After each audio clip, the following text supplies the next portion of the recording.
Scorpio राशि वालों, ये वीडियो आपके लिए है। लेट्स सी ये साल आपके लिए क्या लेकर आ रहा है। 2024 के साल में शनि आपके कुंडली में चौथे घर में शश महापुरुष योग बनाकर बैठे हैं।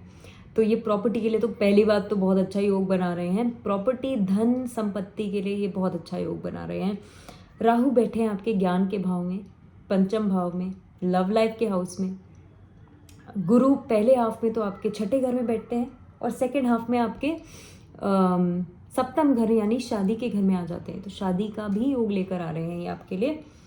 और केतु आपके 11वें भाव यानी कि इनकम के घर में बैठे हैं। ठीक है, तो अब देखते हैं ये साल कैसा रहेगा। पहले देखते हैं कि आपकी मेंटल बीइंग कैसी रहेगी। ये वैसे तो मुझे काफ़ी सॉर्टेड साल दिख रहा है इन मोस्ट एस्पेक्ट्स।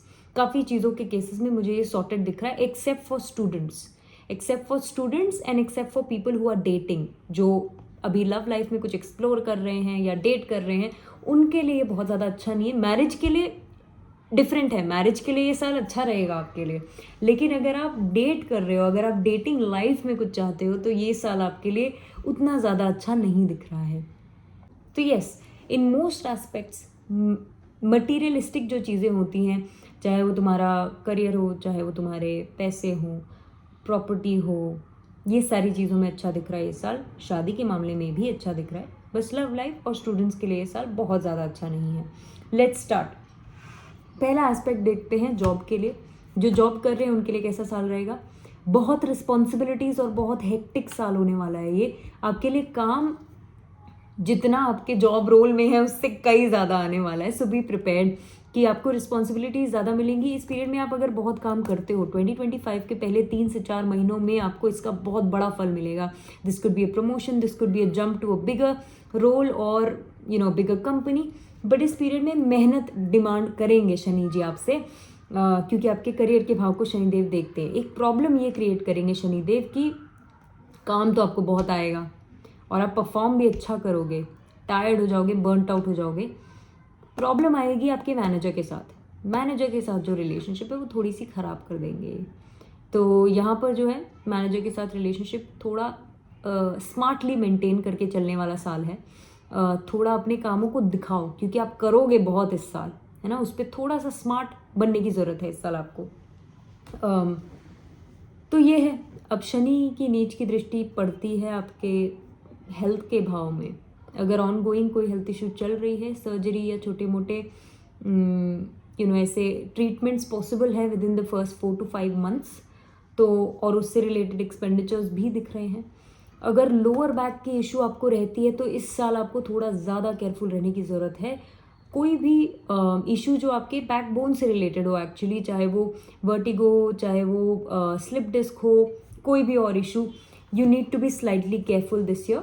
थोड़ा सा वो डिटोरियोरेट हो सकता है if you are not taking care of it, especially then.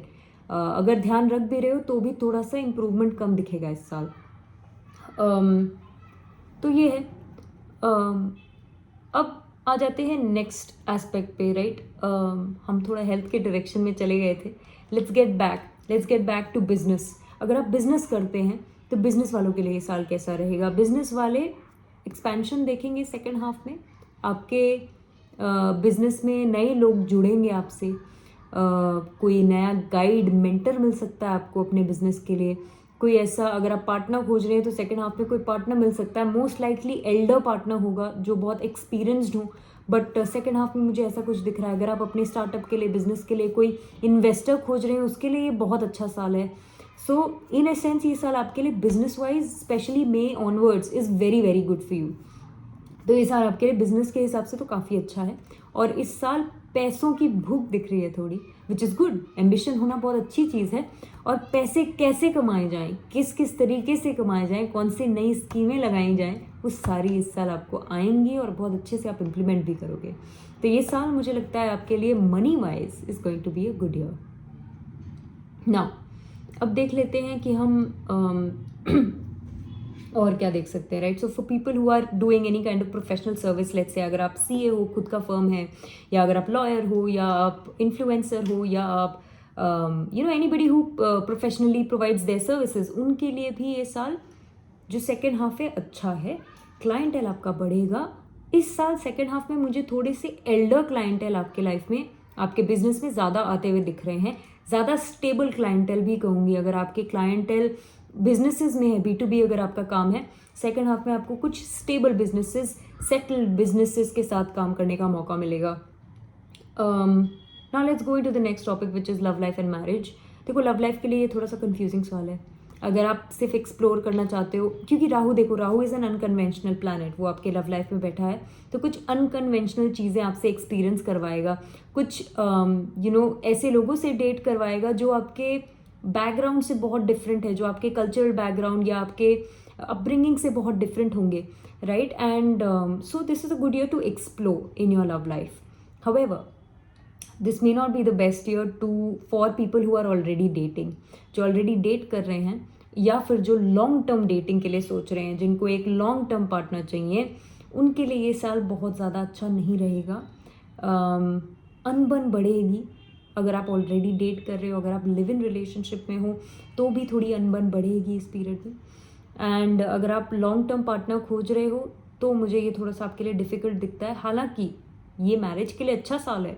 अगर आप मैरिज के लिए देख रहे हो, चाहे अरेंज में देख रहे हो, चाहे खुद से खोज रहे हो, ऑन अ डेटिंग ऐप और एनी अदर ऐप, और एनी अदर वेबसाइट और एनी अदर मेथड एसेंशली, शादी के लिए ये साल अच्छा है। शादी के लिए अगर आप देख रहे हो, तो गुरु आपकी शादी के ही घर में बैठने वाले हैं इस साल, और ये बहुत ही अच्छा योग बना रहे हैं। ये बना रहे हैं 1 मई से लेकर एक्चुअली 2025 के अप्रैल तक बना रहे हैं, लेकिन सेकेंड हाफ में ही योग बन जाएगा आपका कि you are supposed to meet the person that you are going to get married to, especially अगर आप अरेंज मैरिज के प्रोसेस में हो तो। अरेंज मैरिज वालों के लिए तो ये सेकेंड हाफ बहुत ही बढ़िया होने वाला है, right? So that's what I see with respect to love life and marriage. Married couples के लिए भी जो सेकेंड हाफ है काफ़ी अच्छा रहेगा।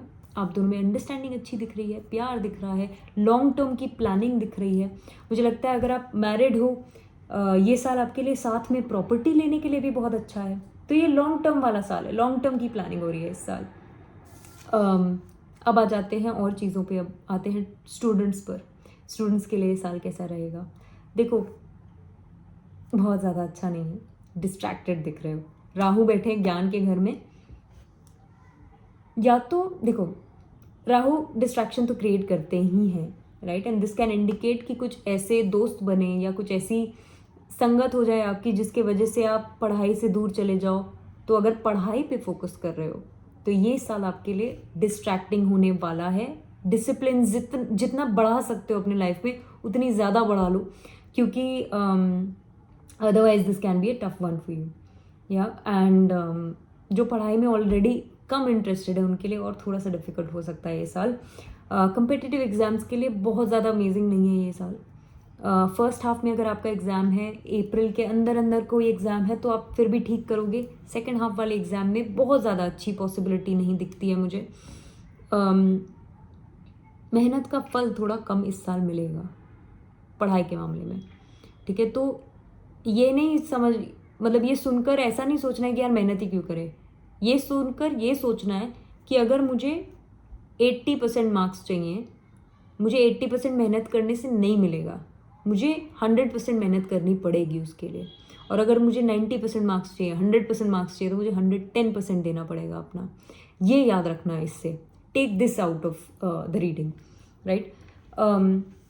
तो दैट्स फॉर स्टूडेंट्स। एंड अगर स्कूल में हो, तो ये साल आपके लिए एक्स्ट्रा करिकुलर वाइज बहुत अच्छा है। एक्स्ट्रा करिकुलर्स में आप बहुत अच्छा करोगे। लेकिन अगर आप स्कूल में पढ़ाई पे फोकस करना चाह रहे हो, you are trying to get let's say academically very good marks, ये डिस्ट्रैक्टिंग साल हो सकता है। कुछ संगत आपके आसपास अच्छी नहीं हो सकती है इस पीरियड में।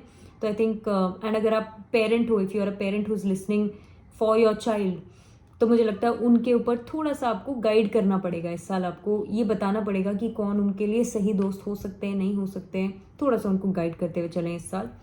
एंड डिसिप्लिन थोड़ा बढ़ाने की ज़रूरत है। Let's look at travel for this year and foreign settlement. Travel है इस साल, डिसेंट ट्रैवल है आपके लिए। बहुत ज़्यादा नहीं कहूँगी, लेकिन डिसेंट अमाउंट ऑफ ट्रैवल है। फॉरेन सेटलमेंट के लिए देखो, बहुत ज़्यादा तगड़ा साल तो नहीं है ये आपके लिए। ऑन साइट अपॉर्चुनिटीज़ के लिए अच्छा है। अगर लेट्स से 1 महीने 2 महीने के लिए कोई अपॉर्चुनिटी आती है जहाँ पर आप कोई दूसरी कंट्री में काम करके आ सकते हो, उन सब के लिए अच्छा है। लेकिन परमानेंट सेटलमेंट के लिए not the best year. First 3 से 4 महीने गुरु बैठे हैं 6ठे में, तो ये थोड़ा बहुत योग इस पीरियड में बना देंगे। लेकिन not the best year for foreign settlement. And अब बात कर लेते हैं हेल्थ की। हेल्थ के मामले में ऑलरेडी मैंने थोड़ा बहुत बता दिया है, लोअर बैक वगैरह का ध्यान रखना है। एंड उसी का मेजरली मैं कहूँगी इस साल में ध्यान रखने की ज़रूरत है। 7, 8, 9, हाँ यही मेजर है। So that's what I see for you Scorpio. I hope this helps, I hope that this brings clarity and this gives you direction. मतलब ये जो ईयर हेड रीडिंग या कोई भी रीडिंग ना, उसका पर्पस ये नहीं होता कि आप डरो या या ऐसा ही होगा आपके लाइफ में, ये ज़रूरी नहीं होता है। ये एक डायरेक्शनल डेटा होती है, राइट? जैसे कि किसी कंपनी के डेटा को एनालाइज करके आप 10 चीज़ें निकाल सकते हो ना, बट उसमें से ये डिसाइड करना होता है कि कौन सा कंपनी के लिए सबसे बेनिफिशियल रहेगा, कौन से प्रोडक्ट पे काम करना, कौन सी चीज़ पे काम करना सबसे बेनिफिशियल रहेगा। Same thing works here, right? ये प्रोबेबिलिस्टिकली ये सारी चीज़ें आपके लिए फेवरेबल होंगी इस साल या अनफेवरेबल होंगी। अगर अनफेवरेबल है तो बस इतना ही है कि उस चीज़ में आपको मेहनत ज़्यादा लगेगी। अगर फेवरेबल है तो उस डायरेक्शन में मेहनत आपकी ज़्यादा सफल होगी। That's how you should take these readings, right? Alright, I hope this helps.